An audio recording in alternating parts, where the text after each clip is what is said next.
Dégradation importante avec coups de vent et fortes pluies. Voilà ce qui nous attend pour ce lundi 20 janvier et mardi 21 janvier 2026. J'ai examiné les derniers modèles de Météo France et de l'ECMWF.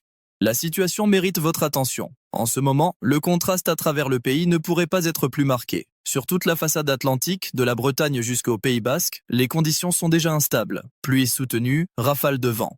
Dans le Var, des alertes oranges pour les inondations ont été déclenchées ce matin. Cette masse d'air doux et perturbé stationne sur la région méditerranéenne. La Bretagne subit des précipitations quasi continues depuis plusieurs jours. Les cumuls commencent à accumuler sérieusement. En Loire-Atlantique, beaucoup de grisailles et de douceur ces derniers temps. Dans le Périgord, journée particulièrement triste avec de la bruine transformée en averses plus soutenues. Il pleut toujours au moment où j'enregistre. Comparez ça aux conditions dans l'Est. Le Jura a vu les températures descendre bien en dessous de zéro. Un froid vif est installé. Dans le Var, malgré les pluies, les températures restent relativement douces, autour de 8 degrés ce matin, 17 cet après-midi dans certains secteurs. Cette configuration va évoluer de manière significative. Une dépression atlantique profonde approche par l'ouest, et c'est cette dépression qui va orchestrer la dégradation dont nous allons parler. Commençons par la situation synoptique. Cette dépression se trouve actuellement à environ 600 km à l'ouest de la Bretagne. Le centre dépressionnaire présente une pression de 970 hectopascales. C est assez marqué. Elle se déplace vers l'est-nord-est à une vitesse d'environ 40 km/h. Ce qui rend cette situation particulière, c'est qu'elle est prise en sandwich entre deux anticyclones. Un anticyclone puissant est positionné sur la Scandinavie. Un second se trouve sur l'Afrique du Nord. Cette configuration crée un gradient de pression très serré. Et c'est précisément ce gradient qui va générer les vents violents. Les modèles sont en bon accord sur la trajectoire. Arpège, Aromé et ECMWF convergent sur un passage de la dépression par le nord de la France entre lundi soir et mardi matin. Le modèle GFS américain est légèrement plus au sud, mais la différence N est pas majeure. La confiance dans cette prévision est élevée. Le système va aborder la Bretagne en fin d'après-midi lundi. Les premières pluies significatives toucheront la pointe bretonne vers 16h. Dès ici 18h, l'ensemble de la Bretagne sera sous les précipitations. Les intensités vont rapidement augmenter. Les cumuls attendus pour la Bretagne sont substantiels, entre 30 et 50 mm de pluie en 24 heures. Localement, certains secteurs exposés pourraient recevoir jusqu'à 70 mm. Ces quantités ajoutent aux précipitations déjà tombées ces derniers jours. Les sols sont saturés. Le ruissellement sera important. Le vent constitue le second volet de cette dégradation. Les premières rafales significatives sont attendues en soirée lundi sur la façade atlantique. Vitesse moyenne du vent autour de 50 à 60 km/h. Mais ce sont les rafales qui posent problème. Sur le littoral breton, les rafales atteindront 80 à 100 km/h. Les caps exposés, comme la pointe du Raz ou le cap Fréhel, verront des pointes à 120 km/h. En Normandie, rafales de 70 à 90 km/h. La Vendée et la Charente-Maritime connaîtront des conditions similaires. Dans les terres, l'intensité sera moindre mais pas négligeable. Hauts-de-France, Île-de-France, Centre-Val de Loire, rafales de 60 à 70 km/h. Suffisant pour arracher des branches, perturber la circulation, causer des coupures électriques ponctuelles. Le timing est important. Le pic de vent se situe entre 22h lundi et 4h mardi matin. C'est et pendant la nuit. Cela complique les interventions si des dégâts surviennent. Les services de secours seront en vigilance renforcée. Météo France a placé plusieurs départements en vigilance orange pour vents violents. Finistère, Côtes-d'Armor, Morbihan, Ille-et-Vilaine, Manche, Calvados. Cette vigilance est justifiée. Le bulletin de Météo France, émis à 18h, précise que les rafales pourraient localement dépasser les 120 km/h sur les caps les plus exposés. La Vendée et les Pays de la Loire sont également concernés. Vigilance orange déclenchée. Les coefficients de marée augmentent ces jours-ci. La combinaison vent fort et marée haute peut provoquer des submersions marines sur certains secteurs du littoral. Vigicru surveille particulièrement la situation.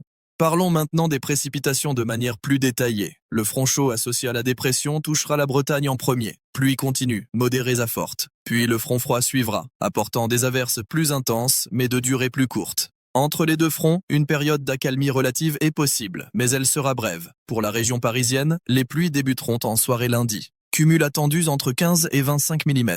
Moins important que sur la Bretagne, mais suffisant pour saturer les sols et compliquer la circulation. Le vent soufflera en rafale de 60 à 70 km/h. Perturbation probable sur les transports. Le Grand Est verra la dégradation arriver plus tard. Mardi matin pour l'Alsace et la Lorraine. À cette échéance, le système aura perdu un peu de son intensité. Rafale de 50 à 60 km/h. Pluie modérée, 10 à 20 mm. La situation sera moins critique que sur l'ouest, mais la vigilance reste de mise. Le sud échappe largement à cette dégradation. PACA, Occitanie, Nouvelle-Aquitaine Sud.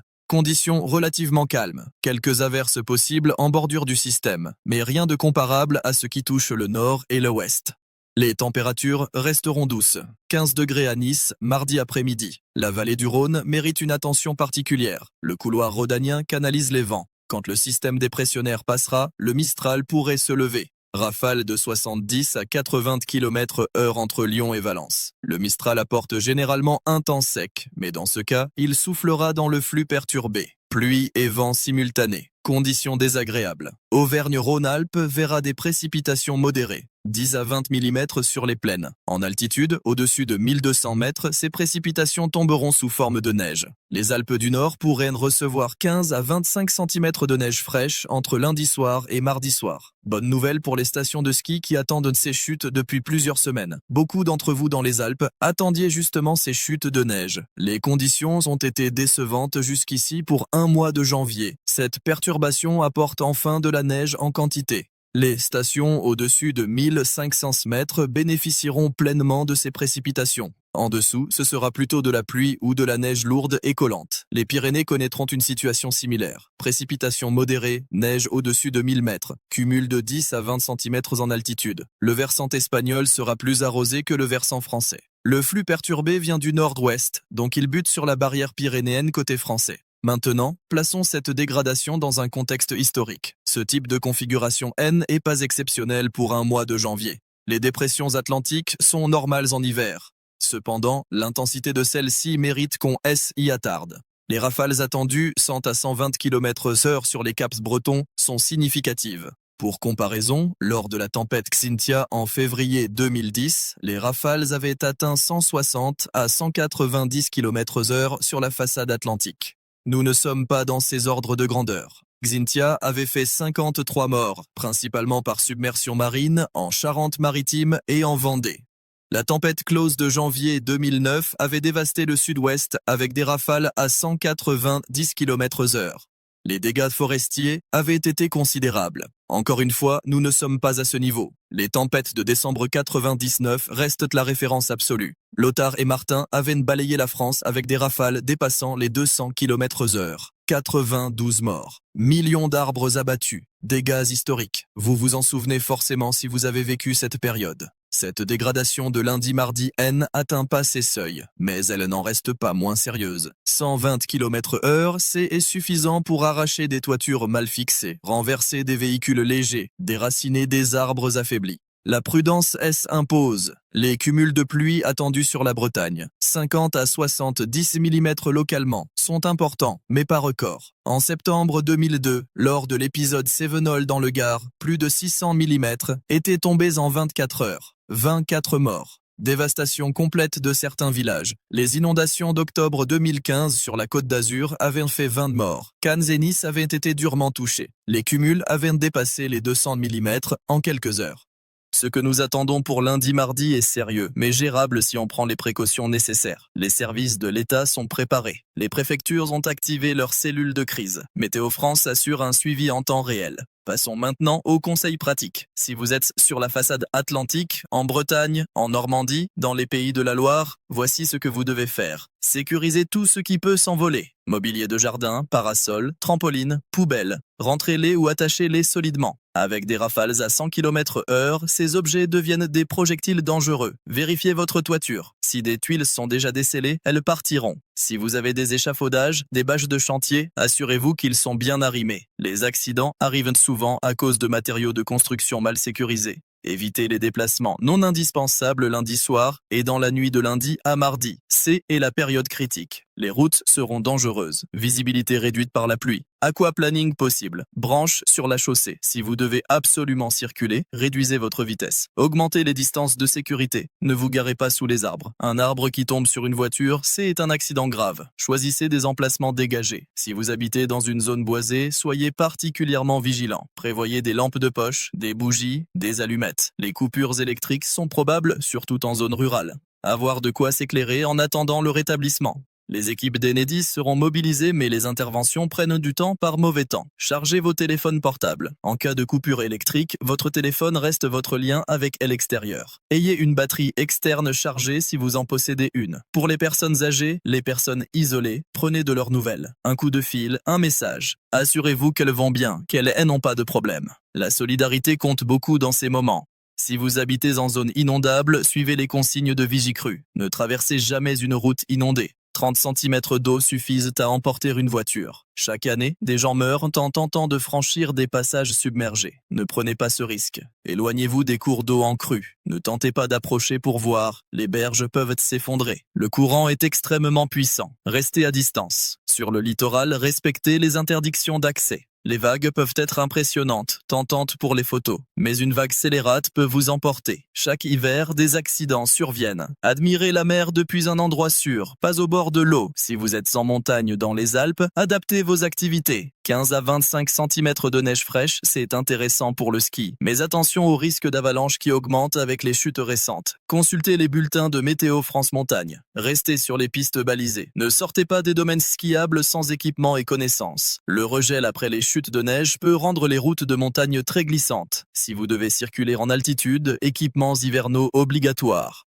Pneus neige ou chaîne, vitesse adaptée. Beaucoup de prudence dans les virages et les descentes. Pour ceux en Île-de-France, la situation sera moins intense mais pas anodine. Rafales de 60 à 70 km/h. 15 à 25 mm de pluie. Circulation compliquée mardi matin. Prévoyez du temps supplémentaire pour vos trajets. Transports en commun possiblement perturbés. Vérifiez les conditions avant de partir. Dans le Grand Est, la dégradation arrivera mardi matin. Conditions dégradées mais gérables. Pluie à modérée, vent moins fort que sur l'ouest. Restez informés de l'évolution via Météo France. Le sud restera relativement épargné. Quelques averses possibles en bordure du système, mais pas de vigilance particulière. Profitez du calme relatif. Température douce, conditions clémentes comparées au reste du pays. Après le passage du système mardi, les conditions s'amélioreront progressivement. Le vent faiblira en cours de journée mardi, les pluies cesseront de ouest en est. Mercredi, retour à des conditions plus calmes sur l'ensemble du pays. Une masse d'air plus froide suivra cette dépression. Les températures baisseront légèrement en milieu de semaine. Rien de dramatique, mais une ambiance plus hivernale s'installera. Vous pourrez sortir déneiger ou nettoyer les dégâts éventuels dans de meilleures conditions. Pour la suite de la semaine, jeudi et vendredi, les modèles suggèrent un temps relativement calme. Quelques averses résiduelles possibles, mais pas de nouvelles dégradations majeures à l'horizon immédiat. Un anticyclone pourrait se rapprocher par le sud en fin de semaine, apportant un temps plus stable. Surveillez les mises à jour de Météo France. Les prévisions peuvent évoluer.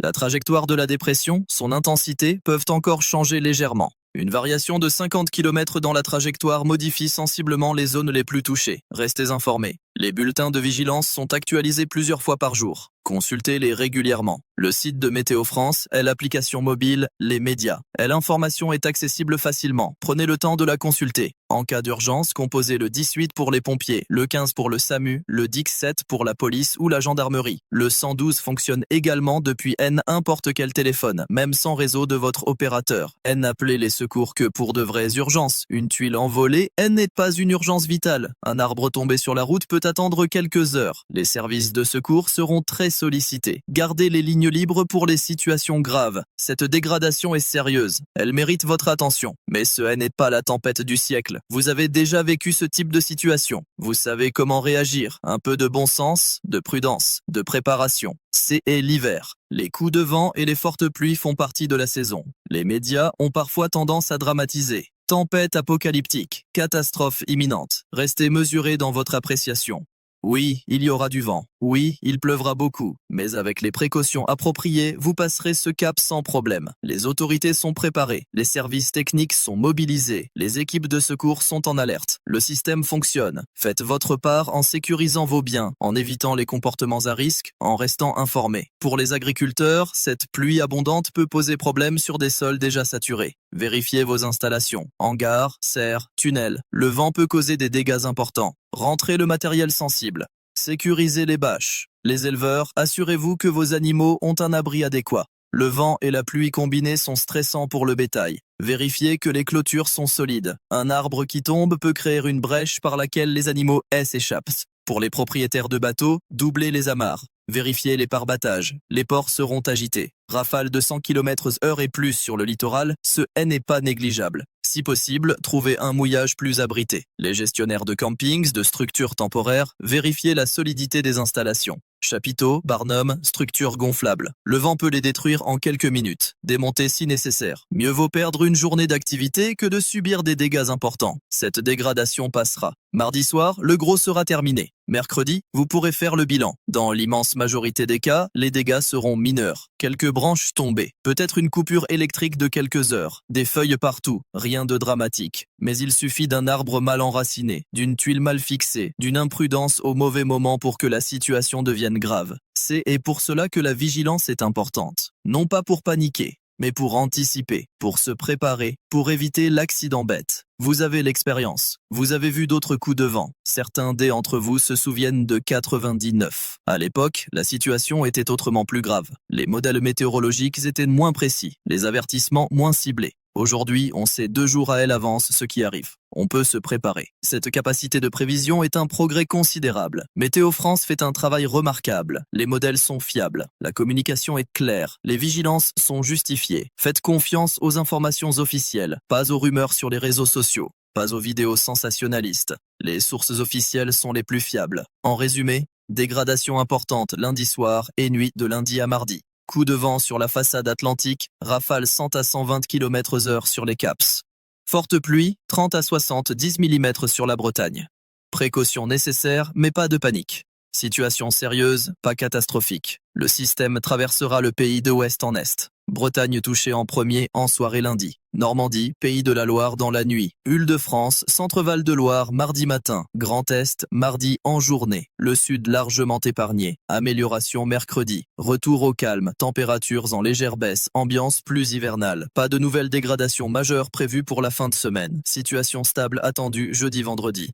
Restez informés. Consultez Météo France régulièrement. Suivez les consignes des autorités. Sécurisez vos biens. Évitez les déplacements inutiles lundi soir. Prenez soin des personnes fragiles autour de vous. Avec un peu de bon sens et de préparation, tout se passera bien. La météo fait partie de nos vies. Et l'hiver apporte son lot de perturbations. C'est normal, c'est gérable. Vous savez faire face. Cette dégradation est qu'un épisode de plus dans une longue série. Vous l'avez déjà vécu, vous le vivrez encore. C'est la nature. On s'adapte. Les prochains jours seront intéressants du point de vue météorologique. Cette dépression est bien structurée. Les images satellites montrent une belle spirale nuageuse. Le météorologue en moi trouve ça fascinant. Mais je sais que pour vous est l'aspect pratique prime. Vous voulez savoir ce qui va se passer chez vous. C'est légitime. Je continuerai à suivre l'évolution de cette situation. Si des changements significatifs interviennent dans les modèles, je vous en informerai. Pour l'instant, la trajectoire semble stable. Les prévisions sont fiables. Vous pouvez vous organiser en conséquence. Dernier point important.